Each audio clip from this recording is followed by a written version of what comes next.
আমার আর আমার রবের মাঝে যে গ্যাপ, আমাদের সম্পর্কের যে দূরত্ব, এটার নাম কি? ডিপ্রেশন। আপনি যত আল্লাহর সাথে সম্পর্ক জোরদার করতে পারবেন, ডিপ্রেশন আপনার থেকে দৌড়ে পালাবে। গড সেন্ট্রিক মাইন্ডসেটের সবচেয়ে বড় সুবিধা হচ্ছে আপনার মনে কখনো হতাশা কাজ করবে না, হতাশা বাঁধবে না, কারণ আপনার সাথে এক মহাশক্তিধরের কানেক্টিভিটি আছে। তিনি কে বলুন তো আওয়াজ করে? তিনি আল্লাহ। হতাশা আসবে না। এই যে আমাদের জাতীয় জীবনের এখন সবচাইতে বড় বড় সমস্যাগুলোর যদি আমরা লিস্ট করি, একটা বড় সমস্যা হচ্ছে ডিপ্রেশন, তাই না? আমরা ডিপ্রেশনে ভুগি না? আপনাদের ডিপ্রেশন হয় কখনো? আচ্ছা, ডিপ্রেশন কাকে বলে আগে বলে। ডিপ্রেশন হচ্ছে আপনার আর আপনার রবের মাঝে যে দূরত্ব, এটার নাম ডিপ্রেশন। আই রিপিট, আমার আর আমার রবের মাঝে যে গ্যাপ, আমাদের সম্পর্কের যে দূরত্ব, এটার নাম কি? ডিপ্রেশন। আপনি যত আল্লাহর সাথে সম্পর্ক জোরদার করতে পারবেন, ডিপ্রেশন আপনার থেকে দৌড়ে পালাবে।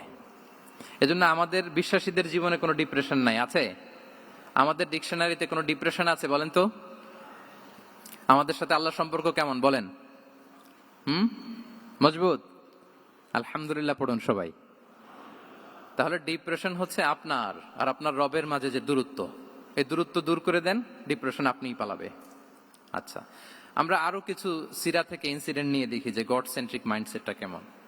দ্বিতীয় হিজরিতে যে বদরের যুদ্ধ হলো, সে বদরের যুদ্ধে ইবনে মাসউদ রাদিয়াল্লাহু তাআলা আনহু তিনি বর্ণনা করেন যে আল্লাহ রাসূল সাল্লাল্লাহু আলাইহি ওয়াসাল্লাম আগামীকাল যুদ্ধ, এর আগের দিন রাতে তিনি হাত তুলে এরকম দোয়া করতেছিলেন। আমরা তো এইভাবে দোয়া করি। আল্লাহর হাবিব সাল্লাল্লাহু আলাইহি ওয়া আলিহি ওয়াসাল্লাম তিনি দোয়া করতে করতে ইমোশনালি হাত এরকম উঁচু করে, হাত্তা ইউরা বায়াদু ইবতাইহি, বগলে শুভ্রতা দেখা যাচ্ছিল, উনি দোয়া করতেছিলেন, আল্লাহুম্মা আনজিজ লি মা ওয়া'আতানি, আল্লাহুম্মা আতিনি মা ওয়া'আতানি, আল্লাহ তুমি যে বিজয় দিবে বলে প্রতিশ্রুতি করেছিল, ওই বিজয় আমাদেরকে দাও, ওই ভিক্টরি আমাদেরকে দাও। দোয়া করছিলেন। সাইয়েদনা আলী রাদিয়াল্লাহু তাআলা আনহু উনি বর্ণনা করছেন যে বদরের যুদ্ধের আগের রাতে আমরা সবাই ঘুমোচ্ছিলাম, কিন্তু রাসূল সাল্লাল্লাহু আলাইহি ওয়াসাল্লামকে দেখলাম যে না, উনি হাত তুলে শুধু আল্লাহর কাছে কান্না করছেন, দোয়া করছেন। আবু বকর রাদিয়াল্লাহু তাআলা আনহু উনি বলেন যে আমি যে দেখলাম যে তিনি ফজর পর্যন্ত দোয়া চালিয়েই যাচ্ছিলেন, দোয়া চালিয়েই যাচ্ছিলেন, দোয়া কন্টিনিউ করছিলেন তিনি।